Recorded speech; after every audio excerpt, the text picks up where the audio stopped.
ನಾಡಿನ ವೀರಶೈವ ಲಿಂಗಾಯತ ಸಮಸ್ತ ಸಮಾಜ ಬಾಂಧವರಲ್ಲಿ ಕರ್ನಾಟಕ ಸರ್ಕಾರ ಸಾಮಾಜಿಕ ಹಾಗೂ ಶೈಕ್ಷಣಿಕ ಸಮೀಕ್ಷೆಯನ್ನ ಮಾಡ್ತಾ ಇದೆ.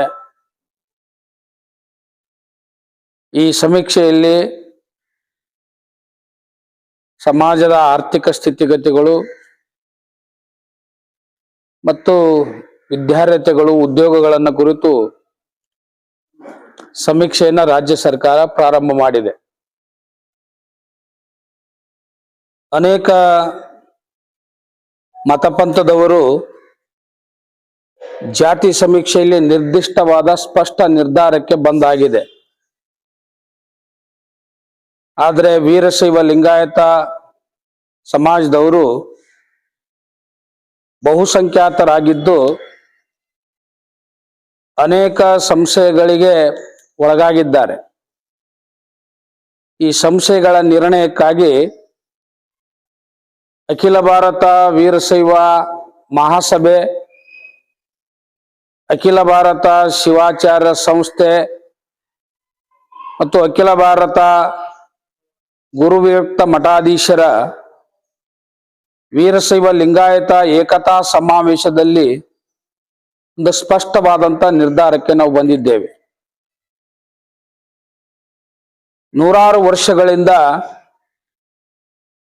ವೀರಶೈವ ಲಿಂಗಾಯತ ಸಮಾಜ ನಮ್ಮ ಧರ್ಮ ಅನ್ನುವಂಥ ಕಾಲಂನಲ್ಲಿ, ಜಾತಿ ಅನ್ನುವಂಥ ಕಾಲಂನಲ್ಲಿ, ಉಪಜಾತಿ ಅನ್ನುವಂಥ ಕಾಲಂನಲ್ಲಿ ಸ್ಪಷ್ಟವಾದದ್ದನ್ನ ಬರಿಬೇಕು ಅನ್ನುವಂಥ ಉದ್ದೇಶವನ್ನ ಇಟ್ಟುಕೊಂಡು ಮಹಾಸಭೆ ನಿರ್ಣಯವನ್ನ ಮಾಡಿದೆ.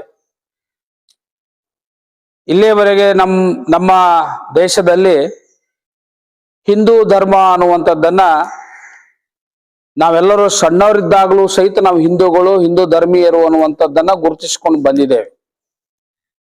ಆದ್ರೆ ಈಗ ಸ್ವತಂತ್ರ ಧರ್ಮಕ್ಕಾಗಿ ಕೆಲವಷ್ಟು ಹಿರಿಯರು ಹೋರಾಟವನ್ನ ನಡೆಸಿದ್ದಾರೆ. ಆದರೆ ಆ ಧರ್ಮ ನಮ್ಮ ಕೈಗಟಕಲಿಕ್ಕೆ ಅಸಾಧ್ಯವಾದದ್ದು ಅನ್ನೋ ಮನಗಂಡರೂ ಸಹಿತ ವ್ಯರ್ಥ ಹೋರಾಟದಲ್ಲಿ ನಿಂತಿದ್ದಾರೆ.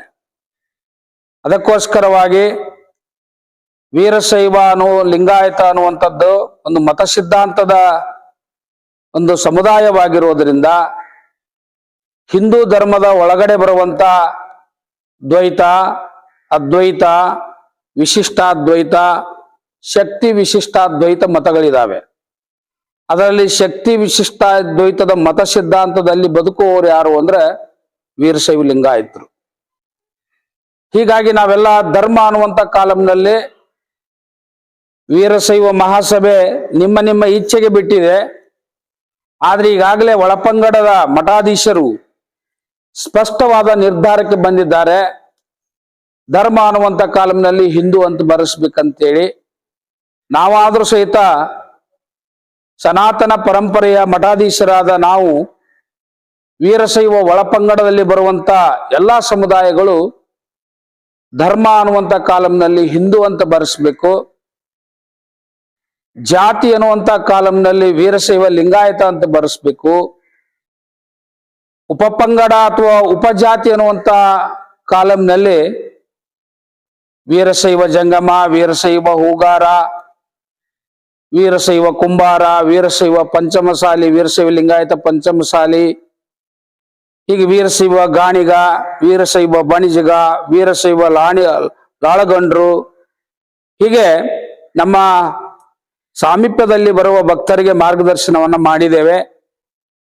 ನಮ್ಮ ವೀರಶೈವರ ಸ್ಪಷ್ಟವಾದಂತ ಸಂಖ್ಯೆ ನಮಗೆ ಗೊತ್ತಾಗಬೇಕು ಅಂದ್ರೆ ನಾವು ಜಾತಿ ಅನ್ನುವಂತ ಕಾಲಂನಲ್ಲಿ ವೀರಶೈವ ಲಿಂಗಾಯತ ಅಂತ ಬರೆಸಿ ಉಪಪಂಗಡಗಳು ನಿಮಗೇನು ಕೋಡ್ ಕೊಟ್ಟಿದ್ದಾರೆ ಆ ಕೋಡಿನ ಪ್ರಕಾರ ಉಪಪಂಗಡಗಳ ಜಾತಿಯನ್ನ ನೀವು ಬರೆಸ್ಬೇಕು.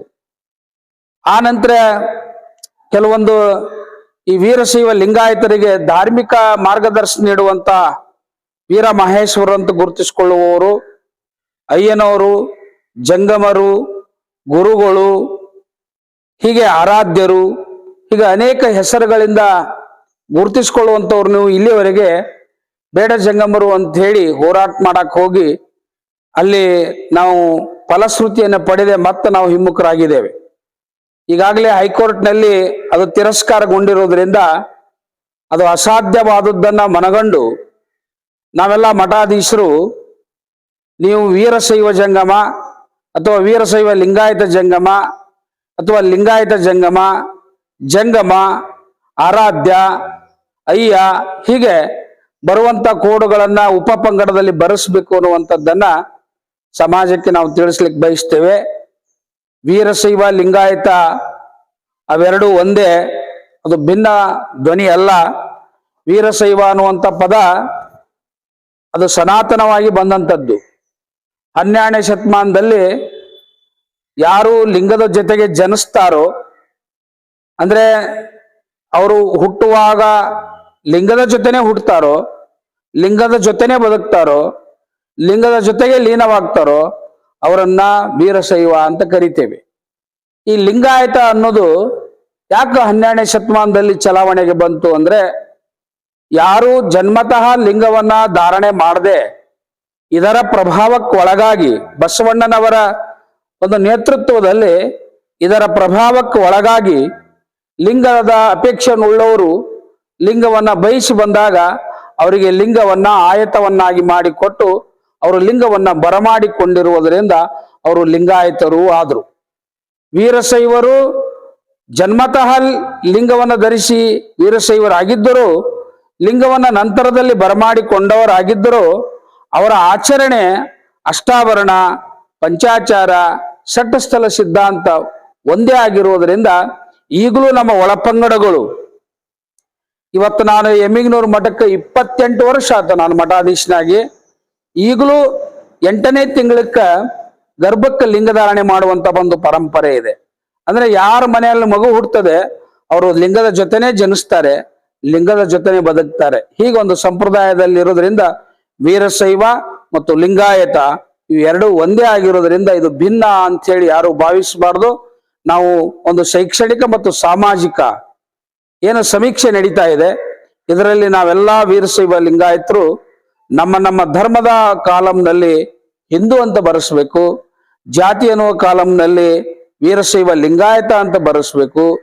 ಆ ನಂತರ ಉಪಜಾತಿಯ ಕಾಲಂನಲ್ಲಿ ನಮ್ಮ ಉದರ ಪೋಷಣೆ ವೃತ್ತಿಗಳೇನಿದಾವೆ ಆ ಜಾತಿಗಳನ್ನ ಬರೆಸ್ಬೇಕು ಅನ್ನುವಂತ ಮಾರ್ಗದರ್ಶನವನ್ನ ನಾವು ಈ ಮುಖಾಂತರ ಸಮಾಜಕ್ಕೆ ಹೇಳಲಿಕ್ಕೆ ಇಷ್ಟಪಡ್ತಾ ಇದ್ದೇವೆ.